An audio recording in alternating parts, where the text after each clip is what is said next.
Good evening, you're watching Estuary News. Coming up, we find out why Ted Ford has picked up his paintbrush despite saying his fundraising days are over.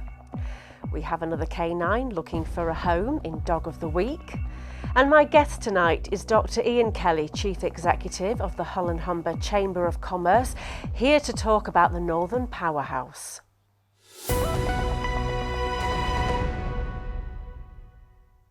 Welcome to Estuary News. I'm Emma Lingard. Now it's time for the news headlines.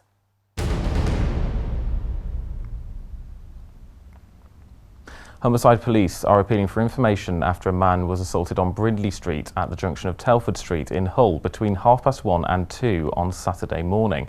A 22-year-old man was walking home alone when 4 teenage males approached him and asked him to hand over money.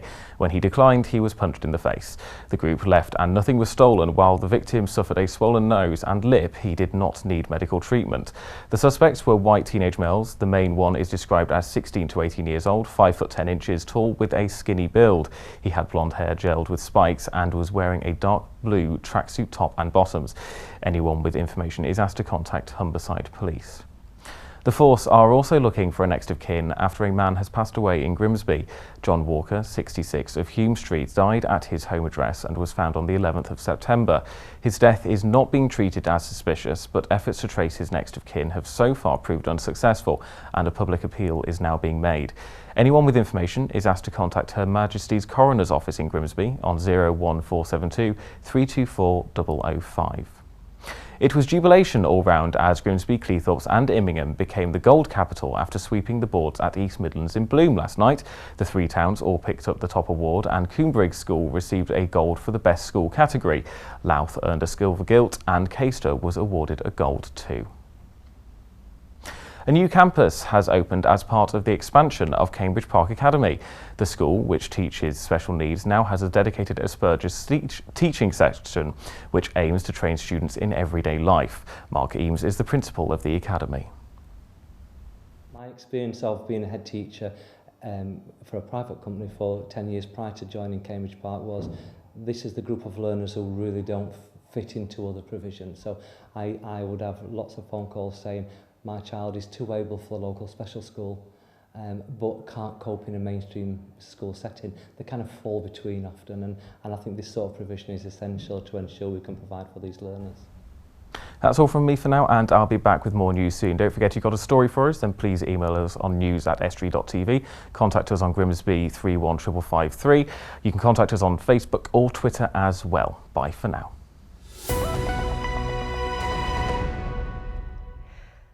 Ted Ford of Waltham is well known in the area for opening his gardens every year to raise money for the local hospice. He did his last one this summer, but he's now decided to sell his artwork for the same cause. Dave Nunn went to meet him. Ted Ford is a passionate fundraiser for local children's charities. In the past, he's undertaken events such as open gardens and now plans to sell off some of his own art creations. Ted says his years in the construction industry helped him find his love of art. The amount of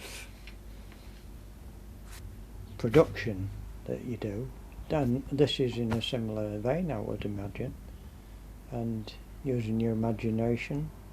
I don't know how much skill there is in it, but it's the desire to do it as much as anything, I would imagine. Ted's passion for St Andrew's Hospice comes from all the time he has spent fundraising and volunteering for the charity.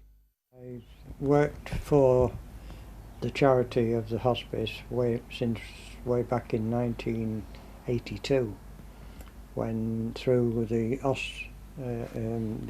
associated architecture with Gordon Walkley Smith. He was the chief architect in those days, and we built what is now the beaches, the bedrooms and sluice rooms, lift shaft and all that on that particular building. And I was so taken by how would you say, the courage, I suppose, of the people who attended, and their plight of, it's a shocking problem is cancer. Ted's message is for everyone to get involved in any way possible to help a charity that's extremely close to his heart and has an extremely good cause. It's a worthwhile charity, and I implore anybody to get involved, even if it's only by the big fish. Get some of the lottery tickets for the big fish. It all helps the hospice funds. And if you've a news story you'd like the team to cover, then contact us via our social media pages or call 01472 315 553, or alternatively send an email to news@estuary.tv. Still to come, there's another adorable dog that needs a new home in our feature Dog of the Week. And we'll have all the latest local sports news.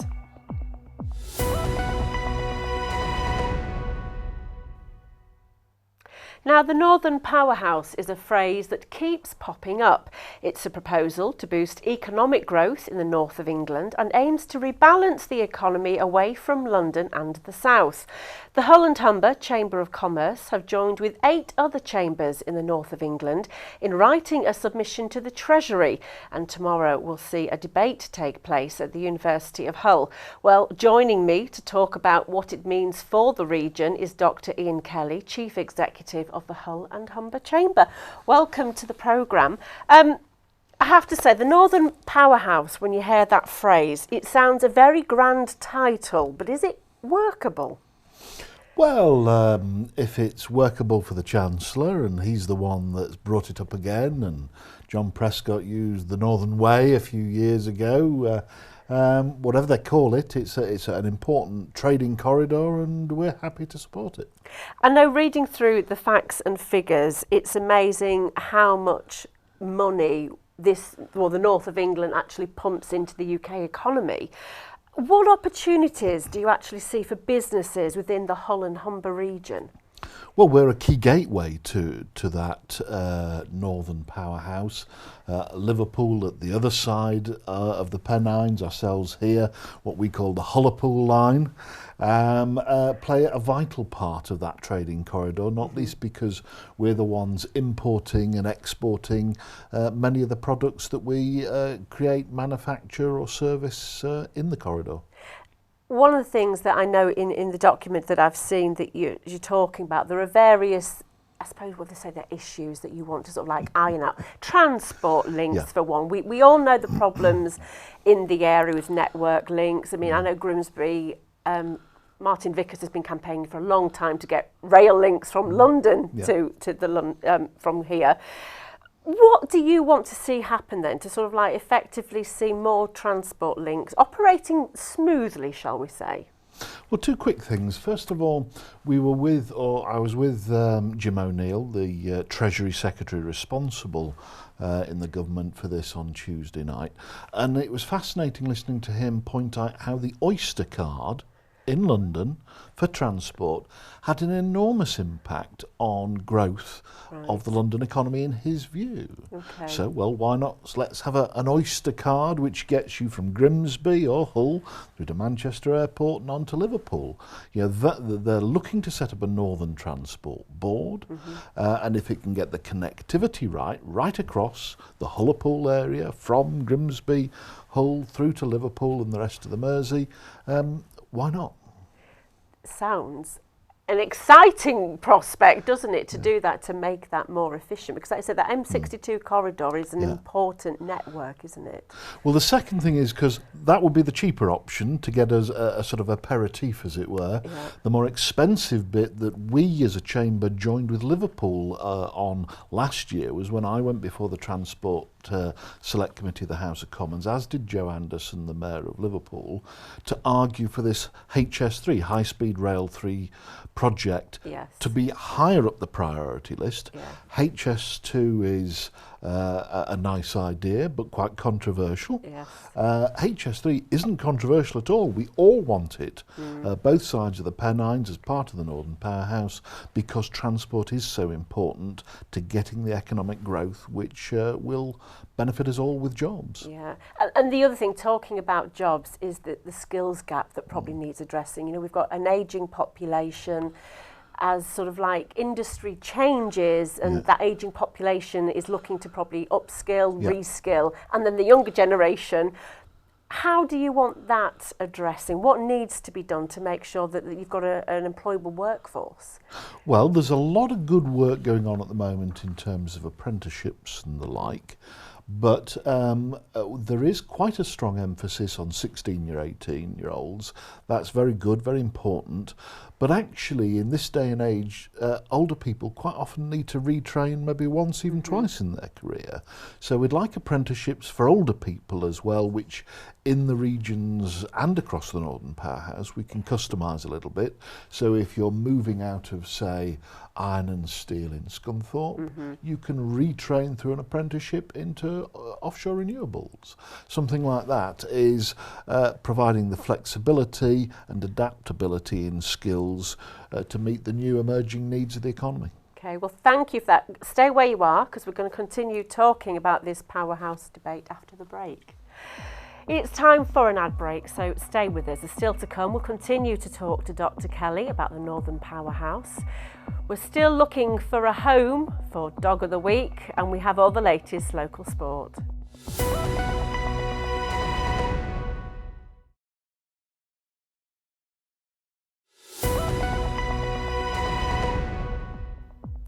Welcome back. You're watching Estuary News. Still to come, we hope to find another lovable dog a home in Dog of the Week, and we'll have all the latest local sports news and results.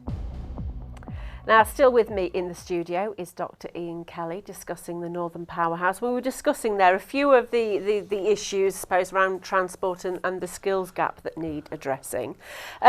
George Osborne, I know, was quoted as saying it's not one city but a collection of northern cities that can take on the world. We know from comments that the Prime Minister made this week that the people of Yorkshire don't get on with each other. This question of devolution raises its head time and time again, with the local authorities seem to almost like bickering over who we're going to jump into bed with. Will we ever find a cohesive way of getting them to come together to make this work? Well, the one thing I'll say for the local authorities, they represent a geographic area, so they will think within that context. But I must admit, when I was with Jim O'Neill, and a point I also made to the Yorkshire Parliamentary Committee, which I saw earlier in the day with a lot of these MPs and local politicians, including from this area, Martin Vickers and Diana Johnson, who are with us for our debate tomorrow on this issue, was that the politicians have had their say, particularly the local politicians. That's good. We live in a democracy. It's vibrant stuff, and it has been vibrant.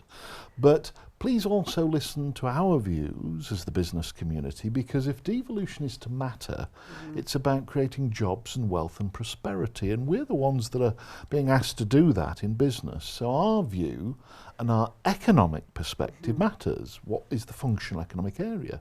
And the point that we're making as a chamber is, whatever side of the River Humber you're on, the Humber is our functional economic area in terms of business. Yes. Because whether it's offshore renewables, oil and gas, petrochemicals, big retail where people go both sides of the river, food and drink where there's cluster activity as well, the Humber is our economic unit. Now, if you're into primary agriculture, yes, you can say there's some synergies across Lincolnshire, or if you're into tourism, you can argue on the North Bank for a Yorkshire dimension. But for the bulk of industries, such as the supply chain to Scunthorpe's iron and steel industry, there ain't much iron and steel in Mablethorpe or in Grantham, but there is between Immingham and Scunthorpe.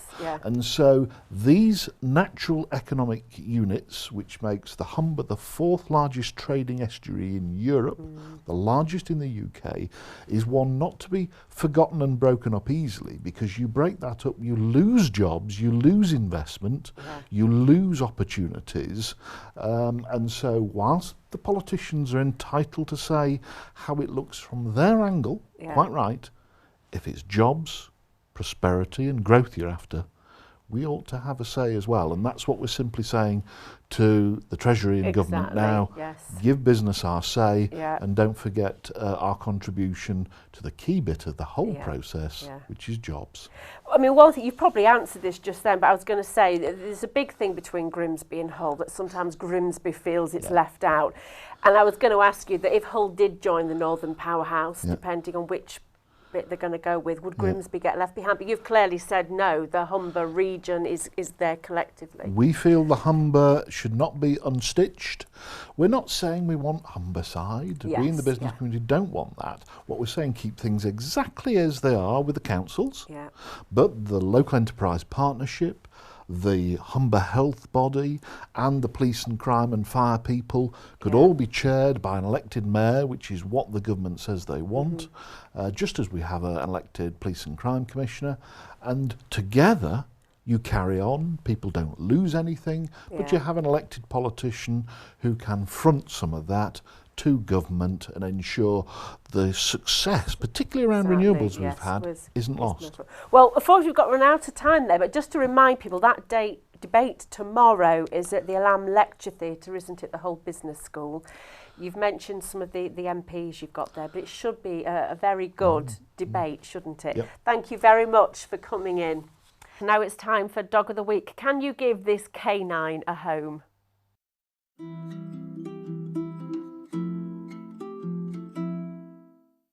Dog number 154 is Caesar, an American Bulldog cross. Came in with another dog, so we know it's all right with other dogs. Walks nice on the lead and very good in the kennels. Joining me now for a daily look at what's been happening across the regions is Richard Morris. Richard. Hello. I've got all kinds of exciting things for you. Oh, good. I hope so.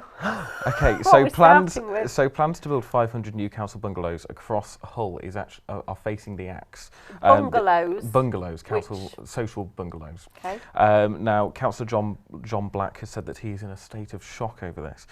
It's because the City Council is facing a potential £120 million in funding reduction, as the central government has said you've got to bring down the price of social rents by I think it's, oh, hang on, let me get it right. Let me actually tell you. The impact of the reduction will take out £33 million over the next 4 years, and so will cost £120 million over 10 years. They've got to reduce by 1% over 4 years, every single year consecutively. So obviously, this isn't going to have an impact on their finances, what they can afford to spend on housing, and how the sort of, the general makeup of social housing in Hull City Council and will be affected. bungalows are going. Yes, apparently so. You don't see many bungalows these days, do you?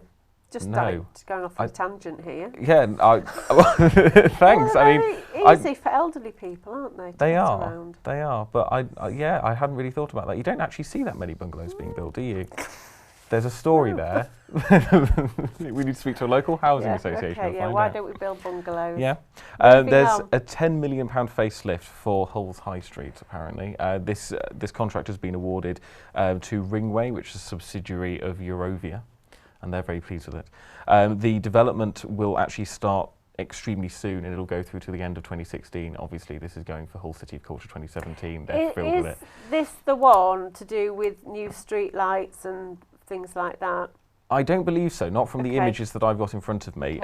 It just says, as well as major facelifts of Queen Victoria Square and Trinity Square, parts of King Edward Street and Jameson Street will be pedestrianised, with bus services being rerouted via Albion Street and Bond Street. So it's a lot of changes right in the centre of Hull, which could throw a lot of people. It could, and I say, just talking about this, still the issue about Beverley Gate and what they're going to do with it, aren't they? Whether they fill it in or whether they keep it as it is, so people can see the history under our feet. Yeah. I don't think they should fill it in, but that's my personal opinion. That's your personal opinion.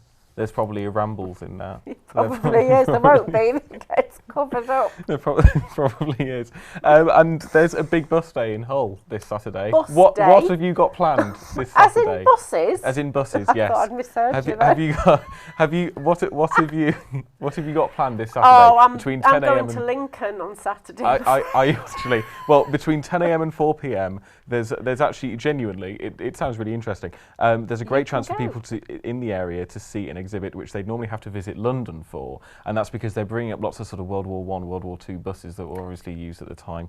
Admission and most activities are free, with collections for the NSPCC happening throughout the day. So can you ride on them, or is it just a static display? I think you can ride a couple of them, but I think it's mostly static. But they have got photos here of, like, you know, people on them. People get very nostalgic over old vehicles, though, don't they? Yes, and I don't understand why. Then again, I'm not a car person. I don't understand why. Because at the end of the day, they're just horrendously inefficient. I don't understand why you'd want to keep on running them. Because it's very expensive. To put a dampener on the day. Well, no, but I don't encourage people to go. I don't understand why people still run really old cars, because it's very expensive. You're one of these that go behind them on the road complaining they're driving too slow. Well, no. Says the person that does 10 miles an hour. I don't know what you're implying. I don't know what you're implying. I've given you too many lifts, clearly. Oh, dear. Well, we've got a few seconds. We've got a few seconds. One quick one. Oh, Got any spiders? So last time we heard about a viral video in the area, it was those horrible rats along Cleethorpes Promenade. What's the viral? The viral video is this Domino's pizza man who was dancing, and he was doing all these things in Hull City Centre. Apparently, it's been viewed 20,000 times on Facebook. We'll have a look. Brilliant. Thank you very much, Richard. Now it's time for the sports news. Hull City midfielder Mohamed Diame is looking to make up for lost time by helping the club return to the Premier League this season. The Senegalese international missed much of the second period of last year and has only returned to the squad for the last few games. But Diame scored in the win at Cardiff on Tuesday night and is looking to play a pivotal role this season. And you'll be able to hear from Hull City boss Steve Bruce in tomorrow's show. Grimsby Town's Friday opponents are looking better as an attacking threat. That's according to their manager and former Hull City player Gary Brabin. They drew 2-2 with Southport last time out and were hoping to bring you Mariners boss Paul Hurst tomorrow ahead of Friday night's game.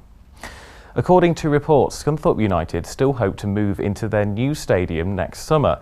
Club chairman Peter Swan has told the Scunthorpe Telegraph that the move is in the hands of many people, with the move now under a year away and with building work still yet to begin.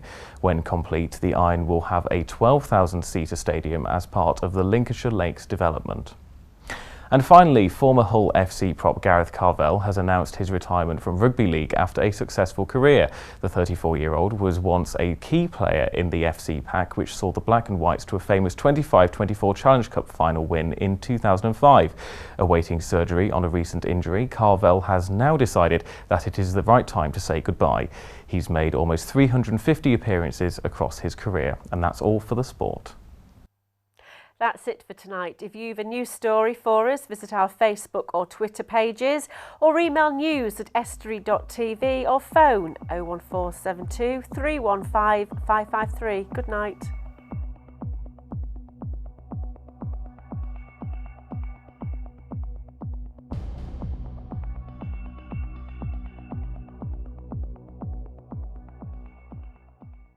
Estuary TV weather, sponsored by Grimsby Institute for a brighter future.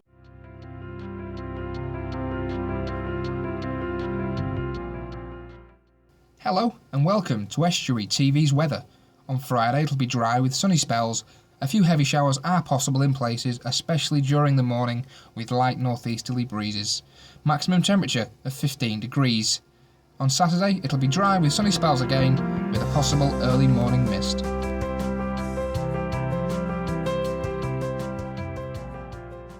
Estuary TV weather, sponsored by Grimsby Institute for a brighter future.